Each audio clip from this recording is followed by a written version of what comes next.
பல நேரங்களிலே நாம் நினைக்கிறோம், என் மேல் எல்லோரும் அன்பு செலுத்துறாங்க, நான் இல்லைன்னா என்ன ஆகும், நான் இல்லைன்னா மனைவி பசங்க அம்மா அப்பா கதி என்ன ஆகும், அவங்க எல்லாம் என் மேல உயிரையே வச்சிருக்காங்க, நான் இல்லைன்னா அவங்க உயிரையே விட்டுடுவாங்க. இந்த மாதிரி எண்ணத்திலேயே நம்ம வாழ்க்கை போயிட்டு இருக்கு. ஆனா அதோட உண்மையே வேற. ஒரு குரு சிஷ்யன் இடையில வாக்குவாதம் ஒரு நாள் நடந்தது. குரு சிஷ்யனுக்கு இந்த உலகத்துல எல்லாமே ஒரு பிரம்மை, நிஜமாக இருக்கிறது கடவுள் மட்டும்தான், உண்மையான அன்பு காட்டுறவங்க யாருமே கிடையாது என்று கூறினார். உங்களுக்கு தெரியாது விடுங்க. என் மனைவி என் மேல உசிரியா வச்சிருக்கா. அம்மாவுக்கு நான் இல்லைன்னா ஒரு வேலையும் ஓடாது. பசங்களுக்கு என் மேல மிக்க மரியாதை. என் வியாபாரம் புகழ் எல்லாமே எல்லாம் இருக்கு. இப்படி இருக்கும்போது இதெல்லாம் எப்படி கற்பனை ஆகும் சாமிஜி?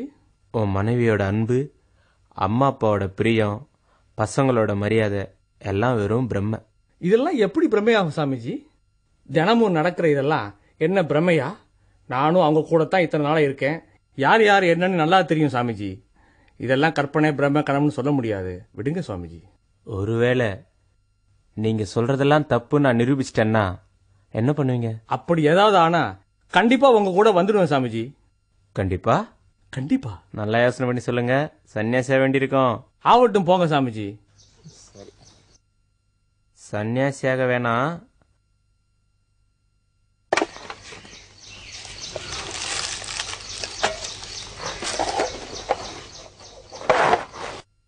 இதோ இதை பிடிங்க. இதை வீட்டுக்கு போன பிறகு சாப்பிட்டீங்கன்னா செத்த மாதிரி இருப்பீங்க, ஆனா சாக மாட்டீங்க.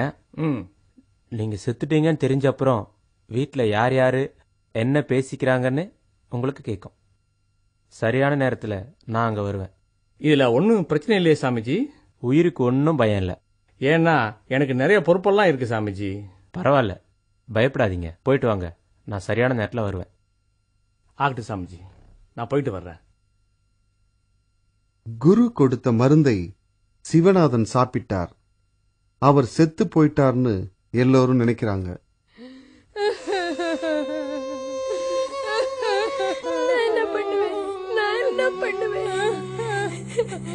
சமாதானம் பண்ணிக்க.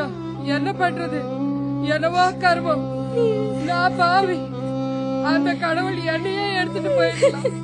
என்னையே எடுத்துட்டு போறதுக்கு முன்னாடி என் பையனை எடுத்துட்டு போயிட்டானே.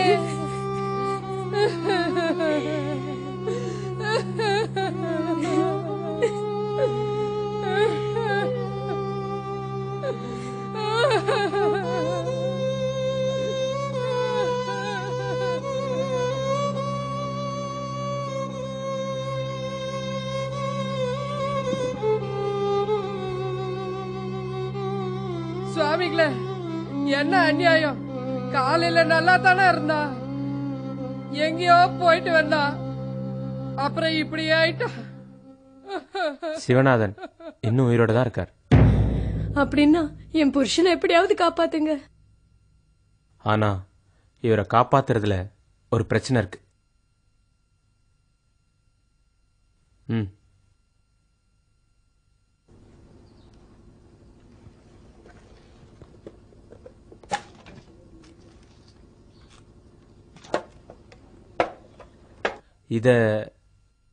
இத தண்ணியில கலந்து கொடுத்தா உயிர் வந்துடும்.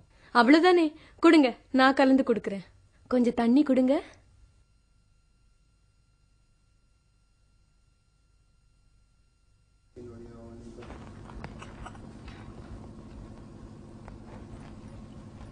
ஆனா அம்மா, இத அவரை குடிக்க வைக்கிறதுக்கு முன்னாடி நீங்க குடிக்க வேண்டியிருக்கும். அவ்வளவுதானே, நான் குடிக்கிறேன். ஆனா கொஞ்சம் பிரச்சனை இருக்கு. இத முதல்ல நீங்க சாப்பிட்டா உங்க உயிர் போயிடும். அப்பதான் அவர் உயிர் வரும். ஒரு உயிரை எடுத்துட்டு இன்னொரு உயிரை கொடுக்கறது தான் மருந்தோட சக்தி. இப்ப சொல்லுங்க, குடிக்கிறீங்களா? ஏம்மா, நீங்க குடிக்க மாட்டீங்களா? உங்க புருஷனுக்கு உயிர் கொடுக்கணும்ன்ற ஆசை இல்லையா? இவ்வளவுதானா உங்க அன்பு? அன்பெல்லாம் யார் சொன்னாங்க சுவாமிஜி? நான் செத்துட்டேன்னா என் பசங்களை, என் அத்தையை யார் பார்த்துப்பாங்க சுவாமிஜி? உங்க புருஷன் பழைக்கிறாருல, அவர் பார்த்துப்பார். அவர் அம்மாவை, குழந்தைங்கள, எல்லாரையுமே. அவர் பழைச்சிட்டார்னா அவங்க அம்மா பார்த்துப்பாங்க. என் குழந்தைங்களை யார் பார்த்துப்பாங்க? நான் செத்தப்புறம் அவர் இன்னொரு கல்யாணம் பண்ணிப்பாரு. அப்ப வர்றவ என்னோட குழந்தைங்களை நல்லா பார்த்துப்பாளா? முடியாது சுவாமிஜி, முடியாது, என்னால முடியாது. சிவா, இதுதான் சத்தியம். சுவாமிஜி, இது எங்க மாமியாருக்கே கொடுத்துருங்க. அவங்க இருந்து என்ன பண்ண போறாங்க? அவங்க குடிச்சு அவங்க பையனுக்கு உயிர் தரட்டும். உங்களால முடியாது தானே? சரி அம்மா, இந்தாங்க. உலகத்துல எந்த தாயா இருந்தாலும் தான் உயிரை கொடுத்தாவது மகன் உயிரை காப்பாத்துவாங்க. இதை குடிங்க. உங்க உயிர் போகட்டும், உங்க மகனுக்கு உயிர் வரட்டும். சுவாமிகளே, என் பேர பசங்களுக்கு என் மேல ரொம்ப பிரியம். நான் செத்து போனா யார் அவங்கள பாத்துக்கிறது? ஏமா தாயே, நீயே சாப்பிடு. என் கஷ்டத்தை புரிஞ்சுக்கோங்க அத்தை. என்னாலும் சாக முடியாது. கடைசியா சிவநாதனை காப்பாத்த யாருமே முன் வரல. மருந்தோட சக்தி போயிருச்சு. சிவநாதனும் போயிட்டார். ஐயோ,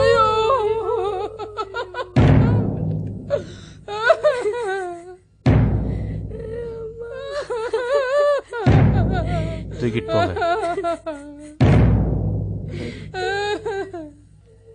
கீழே வைங்க, கட்டில கீழே வைங்க. ஏம்மா, என்னாச்சு? என் புருஷன் நரவுல இருக்கிறது அந்த கட்டில் ஒண்ணுதான்.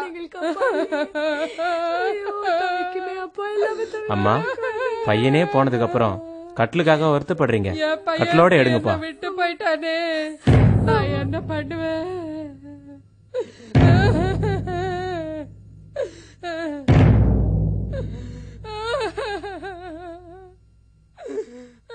ஐயா, கட்டில் அடிக்குதுங்க.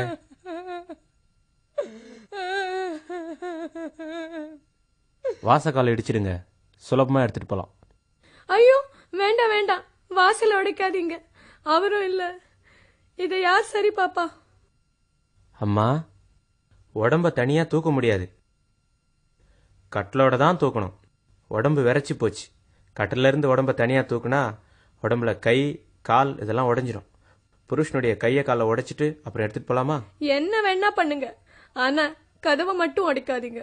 அந்த கட்டில எடுத்துட்டு போகாதீங்கப்பா. ஓஹோ, என்ன ஆனாலும் பரவாயில்லையா? ஏமா, என் உயிரை விட கட்டில் பெருசா? ஏண்டே, என்னை விட உனக்கு இந்த கதவு வீடு எல்லாம் பெருசாயிடுச்சு இல்ல? சுவாமிஜி, நீங்க சொன்னது உண்மைதான். எல்லாரும் தங்க சுயநலத்திற்காக தான் அன்பு காட்டுறாங்க. உண்மை என்னன்னு இப்ப புரிஞ்சிருச்சு.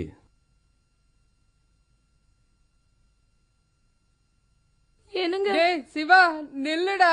ஸ்ரீ ராமகிருஷ்ணர் சொல்கிறார், இந்த உலகத்திலே ஜனங்க சுயநலத்தை பாதிக்காத வரைக்கும் அன்பு காண்பிக்கிறாங்க. யார் சாதகனா இருக்கானோ அவன் இப்படி விசாரம் பண்ணணும். கடவுள் மட்டும் என் சொந்தம், வேற யாரும் இந்த உலகத்துல என் சொந்தம் இல்லை என்பதை புரிஞ்சுக்கணும்.